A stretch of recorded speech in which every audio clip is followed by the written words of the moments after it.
What's up, motherfuckers? We are live. We got Jokerfish joining us this week. Drunk Right News on. Josh will be on shortly. And we have a special guest. And oh, shit. Eh. And when our special guest joins us, we'll give you the shout out with him. But yes, we have a special guest joining us shortly here.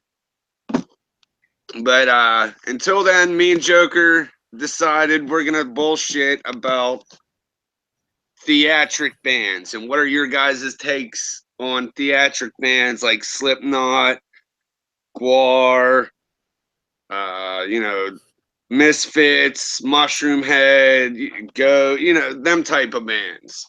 So what's your take on them, Joker? You know, theatric band is Kiss.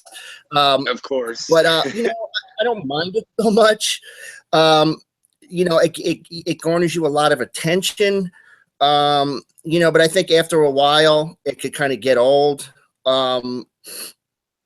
It could kind of get a little silly at points. Look, I got no problem with what anybody does as long as the music's good. But I think a lot of bands like rely on it. Like let's take the Misfits, who I know the most out of all the bands. They really rely on that whole we're ghouls and monsters kind of thing, and with the big, the stuff on stage.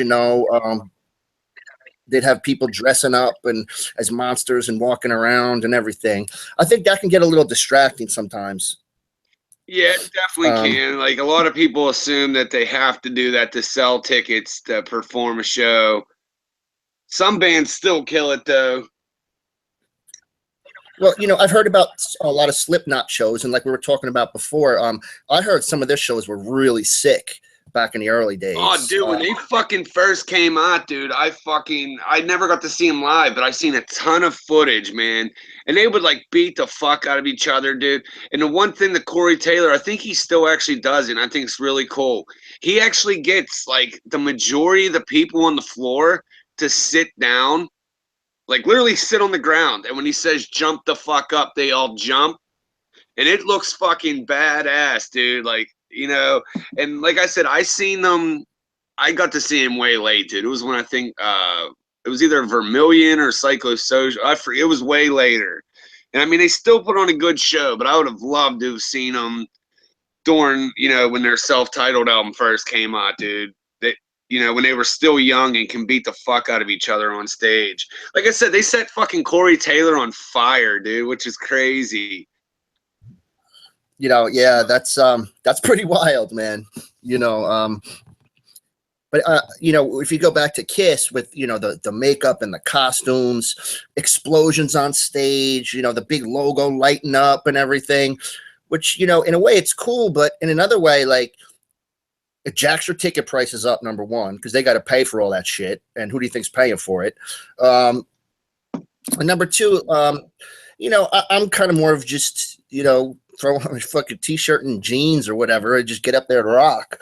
But I'm not going to take anything away from a band that does that. I mean, you look at Ghost. I mean, they're popping right now, and people are digging the whole mystique behind the band and everything. Yeah, dude. They kind of grew on me. I can dig Ghost, but I can see why a lot of people don't fucking like them. And like I was telling you before we went on air, one of my favorite bands that are type like theatric type, and they haven't really been known. Oh shit. Okay, I thought Josh just sent me a typo and said cancellation. I'm like, what? No, okay. But it was Mushroom Head, dude. I don't know. They never really broke it big, but I'm telling you, dude, they put on one hell of a fucking show, dude. Like I highly suggest if you see them coming through your town, and they're still like underground, so you can go see their shows for like 15-20 bucks, dude. And they fucking kill it, man. They got the water drums on each end of the stage, and Wow. I mean, they put on a fucking amazing show. Well, I mean, look at Guar. I mean, that's a spectacle in itself. Just to see the costumes, and then they bring out the large Johnsons and squirt stuff out of them, and there's blood everywhere, and the audience, gets all muck on them, and there's something to be said for that, like having a good time, and it must be an experience to see those guys. I seen them twice, and yeah, they put on a fucking crazy ass show, and they're funny as fuck too, man. Well, I think that's the whole thing, that they're kind of like they kind of do it, because I've seen interviews with Otis, I guess, or whatever his name is, before he died and stuff, and he was like a funny guy. He'd have you laughing while he was doing the interview. You could tell like he wasn't like some jerk that like took himself too seriously or anything. Yeah, Dave Brockie. Yeah, dude, he was funny as all fuck, dude. Like when I seen him. I guess each tour they had like their own what do you want to call it? Like their stage setup was like, I can't think of the fucking word right now, but when I seen them, they had this fucking beach ball size crack rock, and they said that that's the reason they won't go back to their home planet, because you can't get crack on their home planet, and that's why they stayed here. And they fucking brought up this big ass crack rock, and oh, dude, it was crazy. They opened for Lamb. It was I told you about that show at Lamb of God when the G20 summit was here in Pittsburgh. Oh yeah, it yeah. was awesome. There was an outdoor setting. There was military helicopters flying around because it was right by the fucking where the summit was.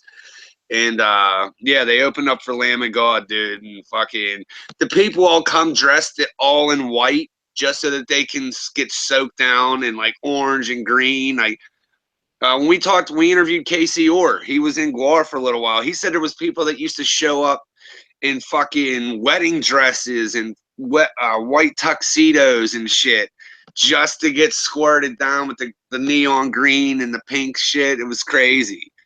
Yeah, so they'd have it as like a memento fucking forever. Yeah, man. Oh, and then Darren Brennan just brought up Manson. Yeah. See, man, I was that was another person I didn't get to see till way later, man. And I know in his heyday he put on some fucking amazing shows, but I was actually kind of disappointed when I seen him. And it was mainly because, dude, he was fucking wasted when I seen him. He could barely say Pittsburgh. It was funny as fuck. Dude. What's up, Pittsburgh? And you're like, dude, he is fucking trashed. Well, if you want to go back to the original, you go to Alice Cooper. I mean, Alice Cooper was doing that stuff. He would have like a guillotine that would like cut his head off, and he would have like the snakes, and he'd be walking around with snakes, and like people used to boycott his shows, because remember when Marilyn Manson and these Christian groups would come out and protest the shows and everything? Yeah, they would do the same thing for Alice Cooper 20 years before that. So I mean, he's like the godfather of that kind of thing. Dude, I remember when fucking Slayer, I was 16 years old. Slayer was playing down at this club. It's not around anymore. It was called Club Metropole. And fucking NRM. You remember NRM? National Record Mart? Oh, yeah, yeah. Yeah, they were still around at the time. That's where I went and bought my fucking ticket. And I bought my ticket, and I'm walking down to go to the show, and there's this big fucking group of Christian people. They're out there, because of Slayer. And they come walking up to me, and they could tell I was young. They're like, young man, you're not going to be going into that satanic show, are you? Blah, blah, blah. And you need to find Jesus and all this shit. And they hand me this pamphlet. And they're like, you need to start going to church. And I'm like, I may be young, but I've lived a life full of sin. And when I step foot in church, my feet burn. And I threw the fucking pamphlet back in her face. Because I was 16, when you're 16, you're a little asshole, And I was with my buddy. He was like 18, 19. Yeah. So I was being a show off, dude. But you should have seen the look on their face when I did that. It just amazes me how, if you look at, when Slayer and Marilyn Manson and these Christians, they get so upset over music. But I mean, how many people fucking went on a murder spree because they went to like a fucking Ozzy show, you know? Yeah, I remember them trying to blame Ozzy for the kid committing suicide and all that shit. I mean, come on. They did that with Judas Priest too. They said, "Oh, there's if you play the album, there's," and they were in court over, you know, they were getting sued because the same thing. Like some kid committed suicide listening to their record, and they said, "Well, the band made him do it." It's like, no, they didn't. Dude, did you ever see when Dee Snider sat down in front of the Senate or whatever that was? Yeah, the PMRC shit. Yeah, dude, I'm not a Twisted Sister fan and all that, but Dee Snider fucked them in the asshole on that, dude. That was awesome. Well, yeah, because Dee's an intelligent guy. Yep. So he everything like all prepared, and you know, it's not like he just went in there like drunk and was goofing on it. He was like in there being serious, and you know, he had his teeth sharpened like fangs, and he went in with his fucking hairdo. Yep. Dude, he took a giant shit on him, dude. That was awesome, man. It was a good thing they didn't send Ozzy. You know, he would have shut him up. Ozzy would have been fucked up. Biker, I'm gonna announce it when he pops on, because I mean, if you go into the description, we have their link in the description, but we're still waiting on him, so we're hoping he doesn't cancel. So I don't want to say he's. It sounds like he's 100%, but he ain't on yet, so we'll see. But did you? Wait 1 second. Shit, he's trying to get on. Hold on 1 second, guys. Our guest's actually trying to get on right now. Oh, I don't understand how they do this. They call. Yeah, that always used to happen to T-Moon. Yeah. He's actually trying to get on right now, guys. Give me 1 second. I got to try to figure out how to explain this to him. How do they do that? You know, that happened to me one time, and I don't even know how it happened. Like, I just clicked the link. Shit. In case anybody's wondering, Washington Capitals 1, Pittsburgh Penguins 0, 2 minutes and 43 seconds to go in the first.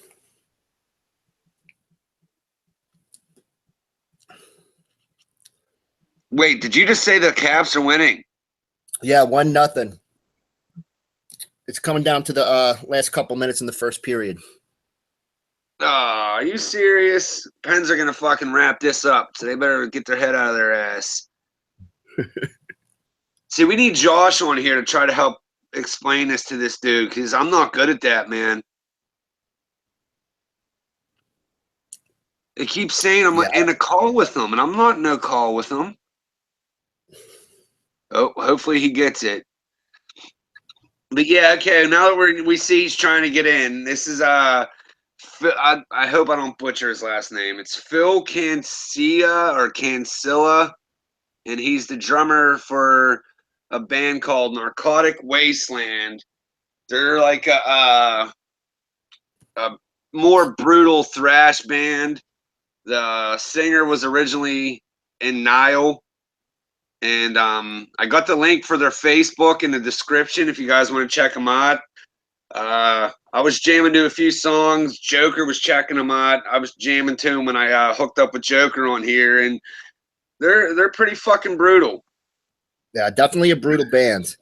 And they're, you know, they call it Narcotic Wasteland because of, you know, where the singer and one of the other guys grew up in Fayetteville, North Carolina. The big drug problem there. Big, you know, they have a big, you know, it's a military town, and they have a, you know, 75% of the males have post-traumatic stress disorder, and it's also the #1 place for shaken baby syndrome. That's a crazy fact. A place, it sounds like, you know. But he said, you know, I read that, you know, there's a lot of drug abuse, and that's something that's going on everywhere. And I think everybody can understand is like our communities are fucking riddled with this shit. I don't really know what their take is on it. I don't know if they're just kind of like reporting on what's going on, or if they have like a message about it. But you know, it's a pretty big topic. You know, I think anybody can understand that with what's going on in the world today. Well, I think I've told you guys before, but a friend of mine who was in the military just last year, man, he committed suicide, and it was from PTSD. That's what they're saying, at least. But that I feel bad for our military boys when they come over here, man. They got it rough. My buddy, Well, another, he was an awesome fucking guy, man.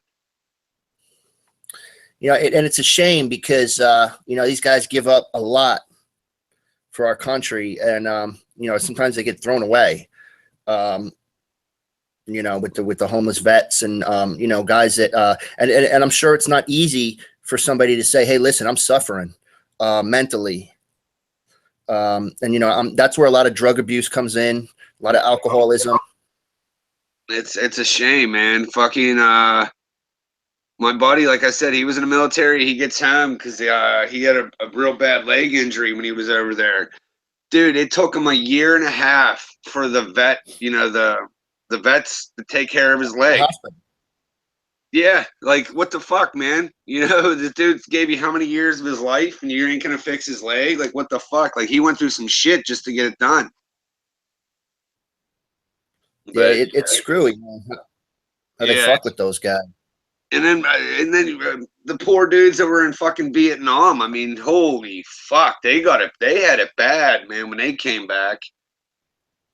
Well, I had a buddy of mine. Hey, here we go.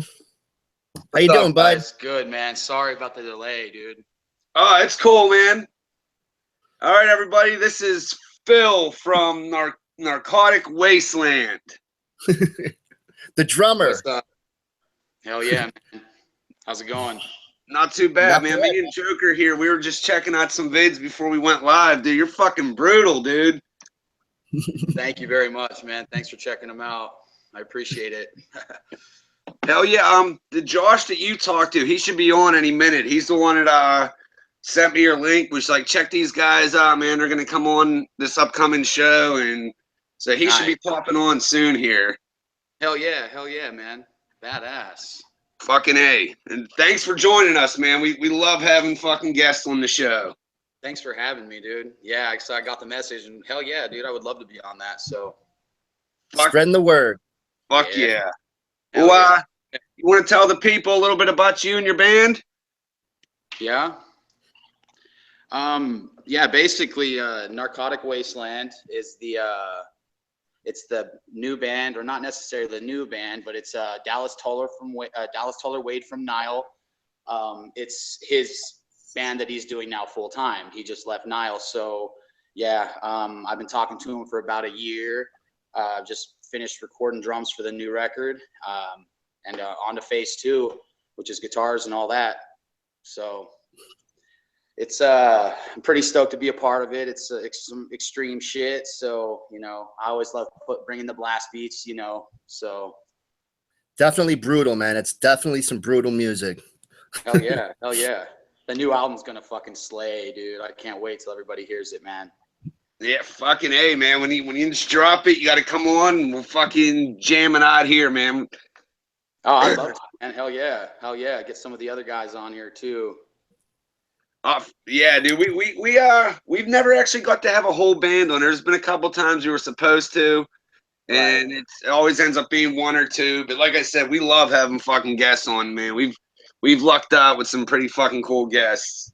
Hell yeah. I've seen some of the guests you guys have had, I was like, wow, it's cool to be a part of on this, so hell dude, yeah. we totally fucking lucked out in the beginning, dude, on like how cool some of the people were. I was like, holy fuck. Yeah, I've seen a lot of my buddies up here, Blue from War Beast, Super Joint, a lot of dudes so far, so hell yeah, man. Oh, your buddies, you're cool with Blue? Oh, dude, hell yeah, Blue's my boy, man. Fuck dude, yeah. Me and Blue he fucking wrote our intro song for us, man. Yeah, it's fucking badass, dude. Yeah, he's one of the main ones that helped us out a lot, man. Yeah, nice. I toured with Blue with Hank. Hank had Blue, I think it was 2 tours that we did. Yeah, so I've toured with Blue with Hank, so we got that tour brothership going on. Fucking A, Right on. man. Hell yeah. Well, how did you get hooked up with Hank? I was referred by a friend on Facebook to check out his page. He was looking for a drummer. At the time, I didn't know too much about Hank's metal stuff. I knew he had Ass Jack and some other things, but you know, I messaged him I emailed him, and we got in contact through Facebook Messenger, and he saw some of my videos, and you know, he gave me a call back, and a couple days later, and offered me the chance to play with Three Bar, and that was in 2012. So I have been with them for a little while now, and the Three Bar stuff, the materials, gotten a bit more extreme since I've been a part of it, which is awesome because I love bringing the extreme, man. So that's basically how I got hooked up with Hank, and it's been awesome ever since. Dude, that's fucking awesome. You got to jam out with him. What was it like being on like tour with somebody like Hank, man? Because that dude's got like a fucking crazy following. Yeah, he's it's pretty fucking amazing, crazy, insane. It's insane, man. It's of course it's an honor to be a part of anything that he's doing. You know, getting to play Slayer with Hank 3 live. That's fucking amazing. It doesn't happen all the time, but you know, people call out the Slayer, so we'll play, you know, sometimes. But it's amazing, man. I've in my whole career, everything that I've done with him has been learning experience. So, you know, at this point, I'm just still cruising, waiting for him to let us know when there's more dates, and yeah, man, get back out there with him. Oh, fucking A, man. Oh yeah. Now, before you got on, we were kind of talking about theatric bands. What's your take on theatric bands? You think they're cool, or are you more of a just get up there and do your thing type of dude? Hey, man, it really, you know, I think I love theatrical bands. Fucking King Diamond, you know, band like we didn't even think about him. some of the most amazing, you know, to me, King Diamond is probably the top for theatrical. And I mean, if you have seen his show recently or just ever, to me, so I think bands that have, you know, major stories or things like King Diamond's got a lot of stuff, you know, yeah, it's a big deal if the music pertains to that. Cannibal Corpse, so, though, you know, I wouldn't be so, you know, they're more of a band that just come out and fucking rip your face off, you know. So I think it just really depends on the kind of music. You know, some of the black metal bands like Dimmu Borgir, you know, Emperor, a lot of these bands are huge and they can have that whole mystical aspect, you know, to their music. So I really just think it depends on the band. But as far as that whole thing goes, I love bands that put that energy into their show, man. I think it makes it so much better. It adds major mysticism to it. Yeah, I can't believe me and Joe, neither one of us even mentioned King Diamond. I can't even fucking believe that. But yeah, dude, he puts on a fucking serious show. Oh, you know, dude, you know I rep the King, man. So. Dude, and then you said Dimmu too. I got to see them. That's another one, man. They put on a fucking. I seen them. I think it was an Ozfest. They were one of the headliners, and they fucking murdered it, dude. Wait, around what year do you remember? I love that. I want to say, fuck, man. I want to say 03. I'm gonna have to look it up, man, because I was at a shitload of Ozfest. Puppet Master, I think that's around Puppet Master. I could be wrong. To be honest with you, when I seen him, I didn't know much about him. My little brother, dude, he was real into that type of music, and I knew of him because it was right around that time MTV was doing that show, Battle for Ozfest. Oh, yeah, yeah. And their intro was that fucking part of the One Dimmu song. And my brother was like, oh, dude, you're going to fucking love these guys, blah, blah, blah. And I wasn't really too into that genre of music. And they came out, and I was like, holy fuck, these guys are insane. Yeah, man. It's the fucking King, dude. Oh. Fucking badass. We were talking about how, like, when Slipknot first fucking came out, man, the way their shows were when they used to beat the fuck out of each other and shit on stage, and I didn't get to see any of that. I seen them. Well, see, you saw him when? I didn't see him. I think it was when like it was way past when they had done Sold Out and were fucking massive. So I didn't get to see any of the shit when they first came out with the self-titled and all that. Right. I was a little late to the Slipknot game too, as far as seeing them live, man. I recently saw them. I think it was last year or in the last 2 years. They played here in Vegas with Lamb of God, and yeah, I mean, now as far as theatrics go, Slipknot doesn't have any really like mystery to them these days.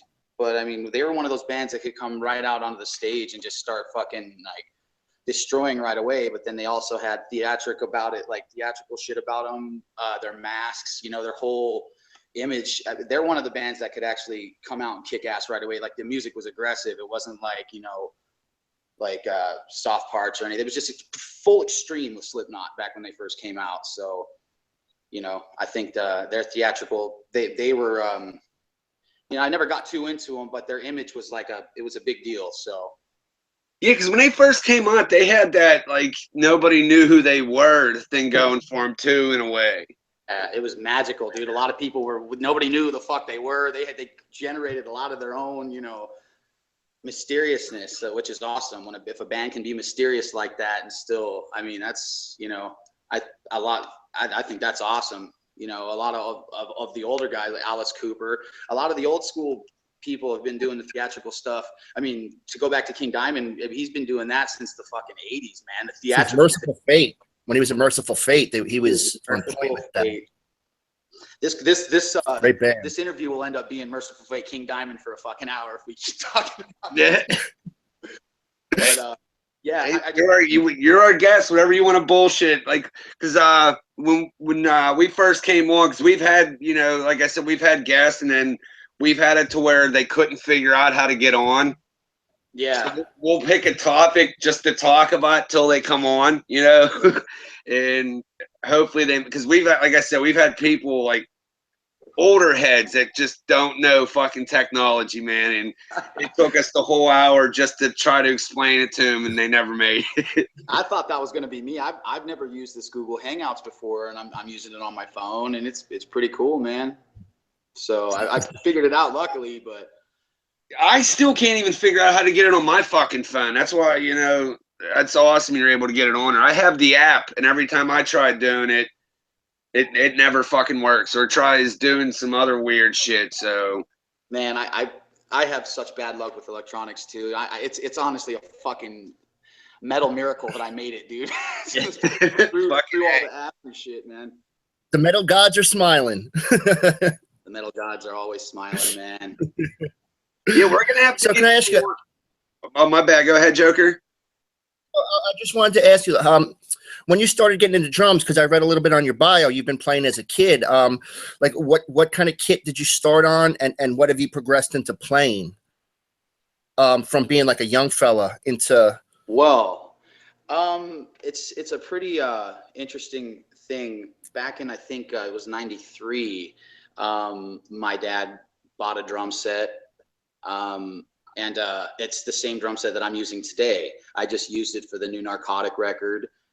Basically, almost all the recordings I've done on this drum set so far. So it's kind of like my, it's kind of, you know, I'm gonna pass it to my kids when it's done. So I basically grew up with my dad's kit. Played it off and on as I was growing up, and then as I got older, you know, he passed it down to me, and that was a Tama Art Star 2. Tama doesn't make that kit anymore. It was big back in around, like, you know, late 80s, up to mid 90s. I mean, I'm not sure if I've just had that kit for a long time, and it's basically, it's inspired me just to keep playing, just because it's, you know, it was from my dad and stuff. So yeah. Now, have you added pieces? Because I noticed your kit, like that Neil Peart and Mike Portnoy kind of just huge. Have you added pieces to the kit, or is a lot of that original to the kit? Okay, well, basically this kit started out as a 9-piece or a 10, I believe a 9-piece, and the toms are really deep. So, you know, I like to, when I'm playing extreme music, you know, I do everything kind of low and flat as possible. So the kit right now is a 6-piece. I'm using 2 rack toms and a floor tom, and then my 2 kick drums. Of course, I have to have 2 kick drums, and then my snare. It normally would have 4 toms in front, but like I said, they're too deep, so I can't get them flat enough, you know, over the kick drums to sit comfortably. So I have it broken down to a 5-piece right now. But as far as cymbals go, you know, as growing up as a drummer, I've been constantly, you know, modifying my cymbal setup and changing things around. And you know, as for right now, I've got 3 splashes up front. I usually like to do 2 or 3 crashes and then 2 chinas. I like to use I don't like to have stuff up there that I'm not going to use. Right. A lot of drummers, or, you know, you just see a lot of drummers with like huge kits, but they hit one cymbal or hit a cymbal like once or twice throughout a couple songs. So I kind of just, everything that's on my kit, I use in every song, basically. So yeah, so basically cymbal stuff is the modifications that I've made. And there's always little things you add in here or there to make it more cool or whatever, you know. Now, is that your sticks you use? The sticks that I'm using right now, and I've basically been using these sticks my whole life, is Vic Firth. I'm addicted to the 2B nylon sticks. I got a referral from them from Dominator from Dark Funeral. He's actually the one that kind of was like, try these. I tried them. That was about a year ago. So I've been using the same stick now, the same size and everything, for about a year. Before that, it's always been about Vic Firth. I've used Vader before, which I really liked. There's a lot of stick companies, but for me specifically, man, drumstick. The drumstick is what's, you know, is basically how it's everything that you're doing on the drums is going through the drumstick. So that's a very specific, important thing. I'm very picky when it comes to drumsticks, man. So that's what I'm saying. So Vic Firth has been the one for me so far, you know. Have you tried Joey's his Parador custom sticks? I've tried a couple pairs here and there. I need to be more specific about the kind that I want. I have talked to them back and forth a little bit. I just wait until I hit the road, and then once I hit the road, I'm gonna start trying a bunch of different companies out and seeing, you know, what else is out there other than Vic Firth. But yeah, well, that's a sneaky little shout out, because Dave hooks us up, so I always tell. Oh yeah, oh dude, they are fucking the most humble, awesome people, man. And the drumstick, I'm just a picky motherfucker. Oh, I bet, man. I mean, you got to be, man. It's your profession's drums, so you can't half-ass it. You got to make sure you got what you like. Yeah, it's more kind of the heads and cymbals and all that other shit. It's the drumstick is just specific. It's how a guitar player would feel about their strings, you know. So I mean, I could make any drumstick work, but these ones are just the ones that my hands, for some reason, they bounce the best. You know, it's all about the bounce when you're playing, you know. So it's that rebound in the drumstick and the 2B that is helping me, you know, achieve my maximum blast. Fucking A, man. So hell yeah. Now with you're doing the recording and all that with Narcotic, and you said I guess when Hank's gone back out on the road, you're gonna go out with him, or? Oh yeah. Yeah. Hank's show for the past like 4 years since I've been a part of it. 5 years. He's always done, you know, the country for the first hour and a half, and then, you know, he has the Doom, or he has Hellbilly. The first about an hour and a half, 2 hours is country stuff, you know, and then he slowly moves into the punk, which is, you know, the last couple tours we did, he was doing his I can't remember, A Fiendish Threat. There we go. His punk stuff. So he had added that into the set, but his shows are about 3.5, 4 hours long. So his thing, yeah, he likes to do his whole show, like 3-bar. He likes to do everything. He doesn't want to just do one thing right now anyway. So, or for the past 5 years, he hasn't. I don't really know, you know, what his plans are as far as what he wants to do coming up, but I know that if he decides to go and he's going to have his metal band 3-bar, I'll most definitely be there. Fucking A, man. Yeah. I didn't know he played shows. Let's see, Josh, the guy that you talked to set, to come on the show, and he's a fucking Hank. He's a nut with him, dude. Like, I don't know too much about Hank, so I didn't know that's how, I thought it was your typical hour, maybe hour, and I didn't know it was all fucking, like, crazy like that. Holy shit.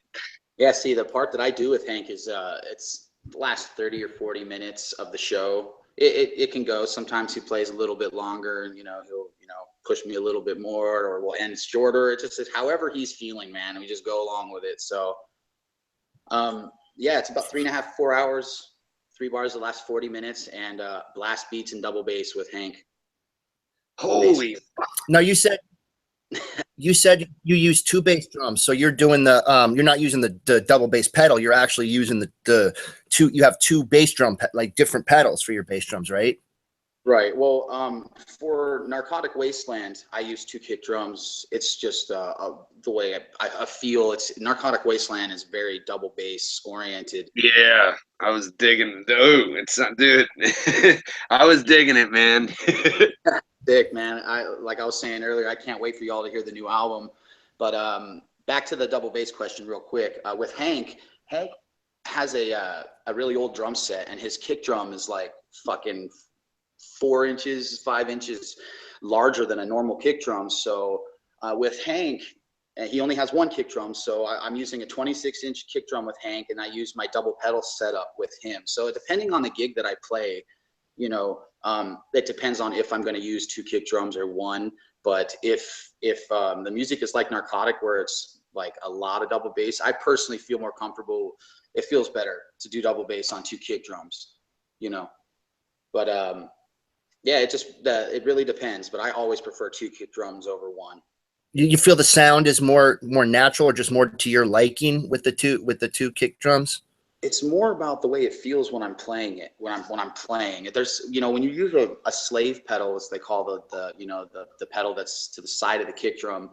It's there's always, no matter what, some of these pedals have made really good drive shafts, and it's smooth feeling, very smooth, but there's always it's always weird placing the pedal and getting the right angle, and then as you're playing, it's just always really weird for me to set that up. So that's why I always choose to play the actual double bass pedal, so that there's no fucking delay or weirdness in the slave pedal, basically.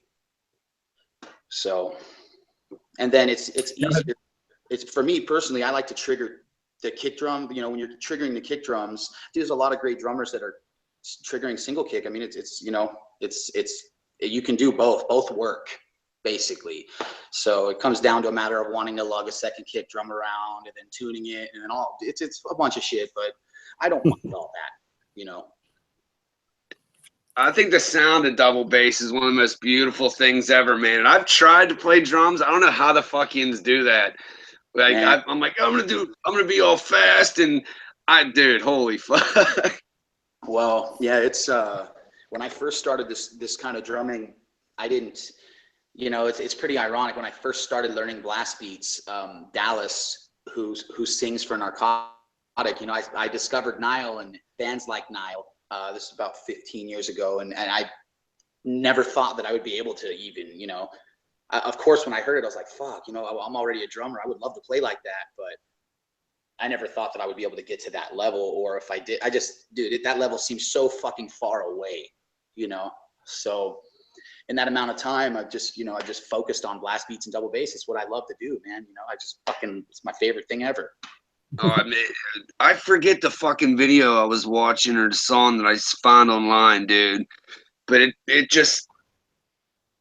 it sounds so crisp. I gotta go back and see which one it was, man. Because I was listening to Keeping Up with the Joneses, and just the on that was, I was like, wow. I mean, this dude is, Oh, see, that's the Narcotic stuff. The Keeping Up with the Joneses. There's an album that's already out, and another drummer was on that record. His name was Eric Schultek.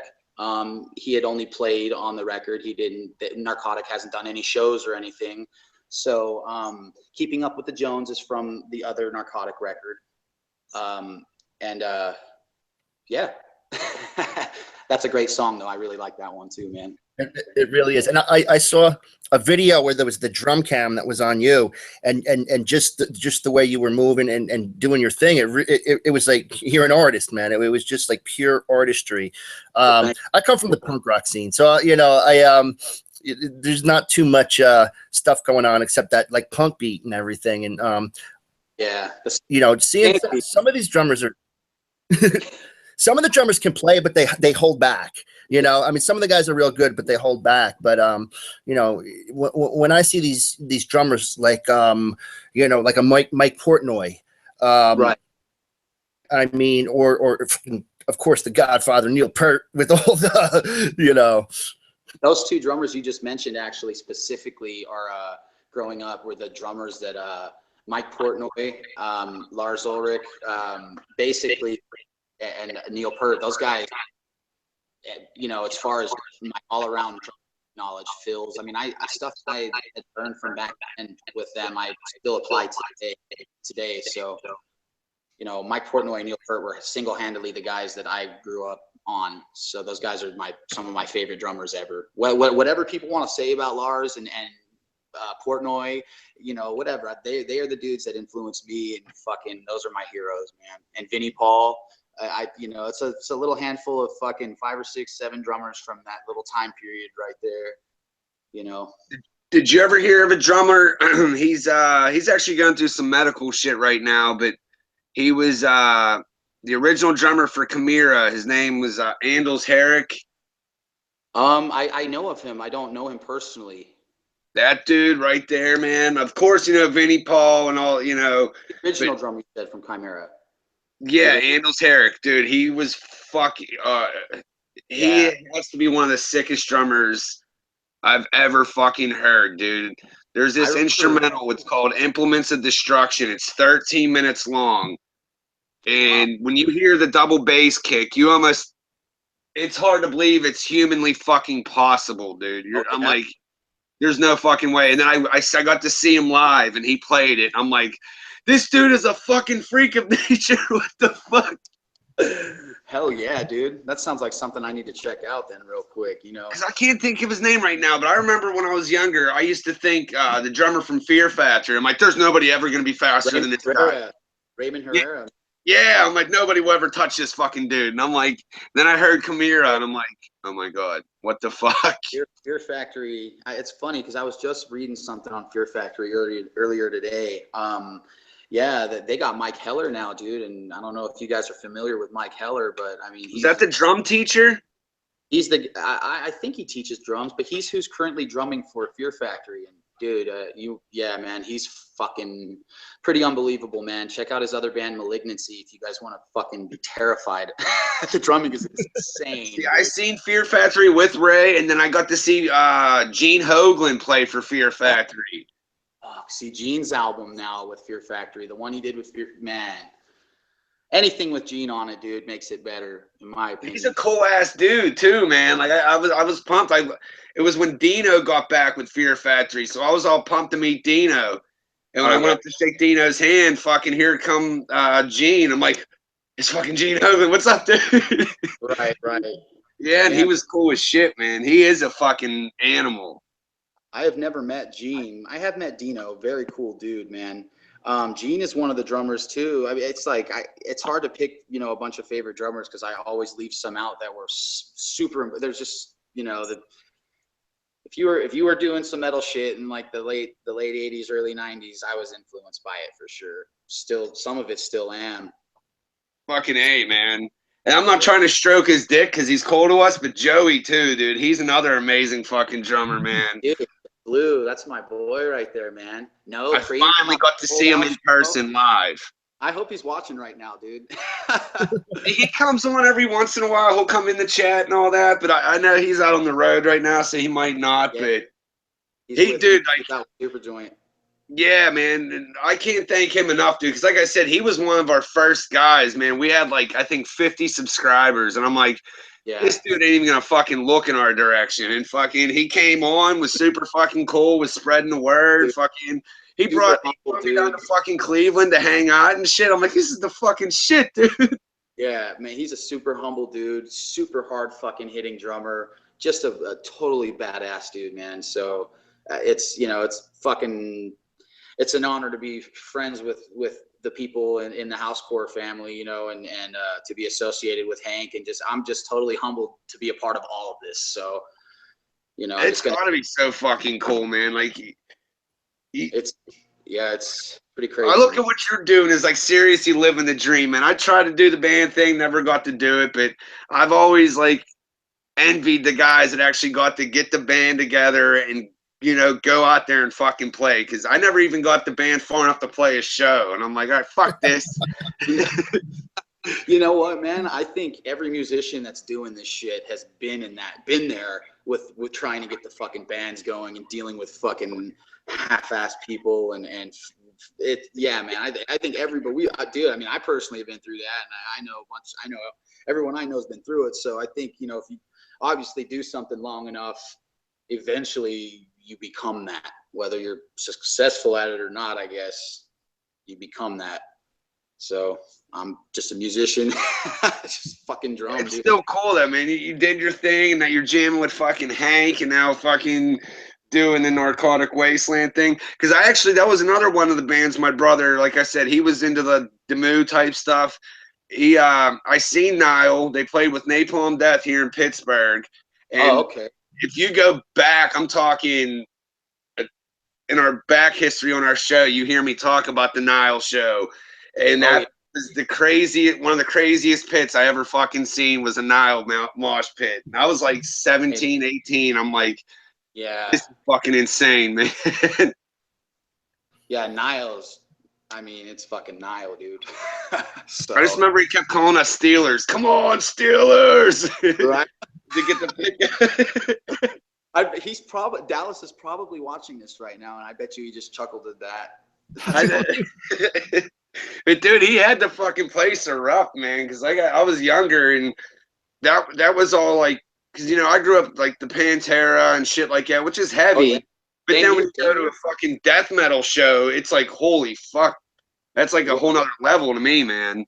Yeah, dude, Dallas has got away with the crowd, and you know Dallas is a total badass front man, and he knows how to fucking get people going. And when he plays, man, he's you can hear that motherfucker doing vocals, and you don't even need him plugged in to anything. I mean, you can hear him, like we're jamming, you can hear him over the just playing. So that dude's got some fucking intensity, man. The new Narcotic shit is gonna fucking, man, it's gonna be some of the most aggressive, intense stuff to come out this year. What label is Narcotic coming out on? Megaforce Records. Right on. That's fucking my hometown, Jersey. Oh yeah, dude. Oh yeah. So yeah, it's I don't know exactly how much I'm allowed to talk about it, but I know that the album should be coming out this year, and that there is touring coming at the end of this year. So Narcotic Wasteland will definitely be getting out there towards the end of this year, and it's, you know, looking like we might be covering a lot of places when we play. So we'll most definitely be in your guys' area. So I'll definitely fucking come check it out, man. I go to pretty much any metal show that comes up this way, because Pittsburgh gets shit on in the metal scene. Yeah. In the hockey game right now, by the way. What is it? Oh.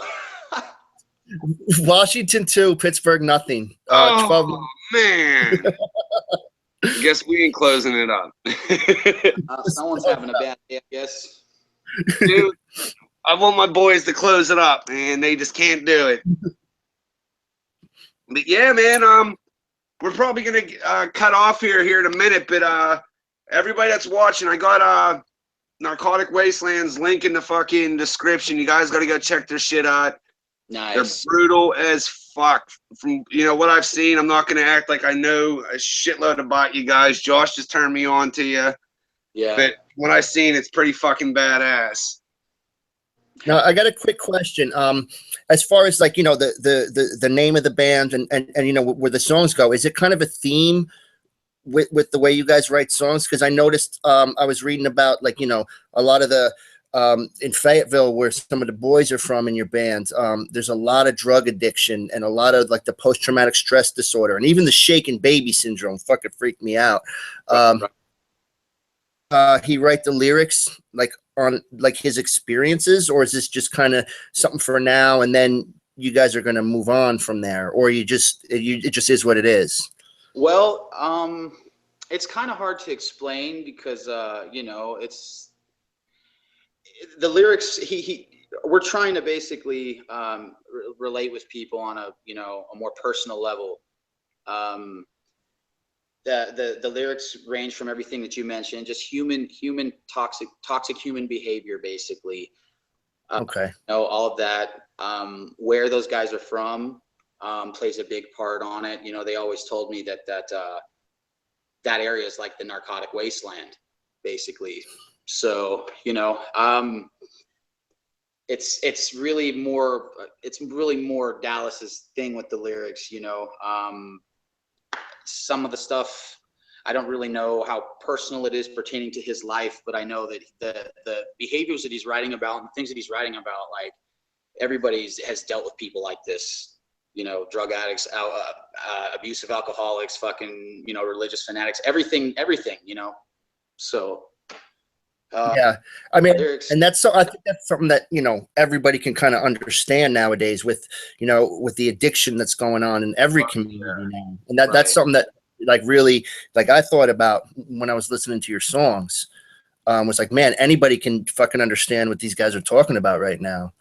Well, you know, that's one of the things I think Dallas is priding himself on with the band. One of the things that he, you know, that kind of sets it aside from other bands that he's been in or bands that I've been in, or just, you know, we're not writing about, you know, fake shit. We're writing about real shit. You know, we're not kind of like, you know, making ourselves stuck with just one concept. Right. You know, I mean, it seems like we might be stuck with one concept with what we're writing about, but there's so many different aspects to this, man. This is like, people can relate to this. You know, it's not a fucking, it's not, we're not writing about anything like fantasy, any fake bullshit. It's all real. You know, one of the songs on the other record, Dallas, you know, it's one of the songs has lyrics, bullet holes shooting through into his son's room, into the walls, and his son wasn't home, but it's we're relating with people just as personal as we can get. You know, there's no fake bullshit going on. You know, we're all just super honest, and it's super personal.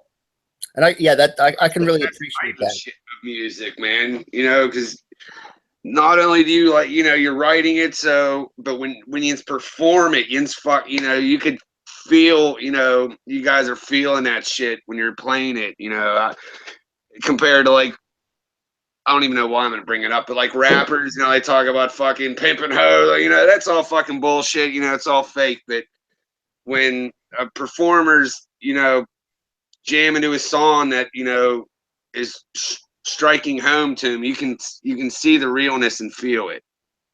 Definitely, because when the person's playing it, like, you know, that it's the person's obviously feeling it as they're playing it. You know, I've seen a lot of bands play with like kind of no feeling too. There's a lot of, you know, bands that kind of don't look like they're into it when they're playing. Yeah. Narcotic Wasteland, and then, you know, obviously you guys have all seen Hank, so it's, you know, Hank is 100% into what he does, and then Narcotic Wasteland, it's going to be the same thing when we play live, man. It's going to be people are going to fucking feel it for sure. See, I only got this Hank when he played with Superjoint. I'll say that dude can headbang like a motherfucker. Yeah, man. Hank's fucking crazy with the head spins, man. I don't even know if he can still do that. I mean, the last time I saw Hank with Superjoint, me and Shelton flew out to the first Illegal show, and we met up with Blue and with Phil and that crew. And Shelton went on stage and then fucking sat in on I think it was Know Your Enemy. I can't remember the name of the song, but he sat in and fucking, I don't think he'd done those head spins in a while. And he went out there and just fucking, yeah, it looked like just like how it used to. So he still has it. Yeah, man. That's a bummer. Fucking, I guess Josh got tied up with work, man. He would have been fucking. He would have loved to hear your Hank story. Talk, man. He fucking loves Hank. fuck, you can always do it again, you know. Sorry, my bad for being. Oh yeah, man. Fucking like I say to all of our fucking our guests, and actually one of them's in the chat right now. Which I forgot to send it to him. We'll send you a link when we go live. You want to pop on? Just fucking pop on whenever the hell you want, man. We got his name's T-Wim. You got to check him out. He's actually in the chat right now. He's one of the guys in Parador Custom Sticks. He's the world's heaviest one-man band, dude. You got to check him out. He's a fucking he's one dude, one fucking guy. See, I relate with the one-man bands, man. I got a few of my own one-man projects, so I'm always down to check out one-man bands, man. That's awesome. Yeah, I'll put his link in this description as well. He's a trip. He comes on, and he's a road dog. He used to roadie for fucking Biohazard, Typo Negative. He was out on the Pantera Ball to play a power tour.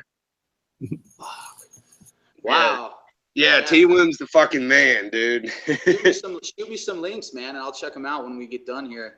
Oh, fucking A. Well, we're actually about to wrap up, so fucking, do you want to give a shout out one more time about your stuff?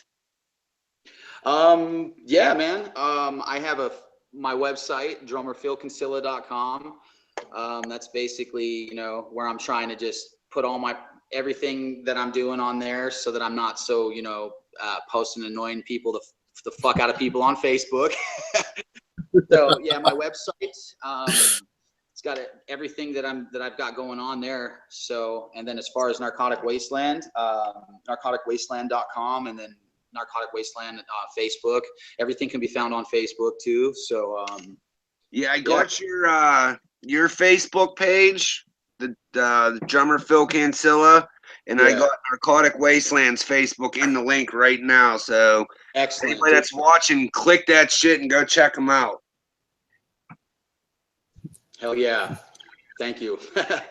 Fucking A, man. And then, like I said, you ever want to sit down and bullshit and we'll do a legit interview? Like, because this one was live. We've had, you know, viewers and everything. But we also do our private hangouts where we do an interview and we actually edit it all up nice and try to make it look professional. And nice, man. Is the key word there. Right, professional. Phil, it was great to meet you, man. Yeah, it was great to fucking meet you. rock on. Thank you for having me. I gotta take the dog out before he shits on the floor. What the hell's going on here? See you guys soon. I'll talk to you boys. Yep, you have a good night, man. You too, guys. Later. All right, later.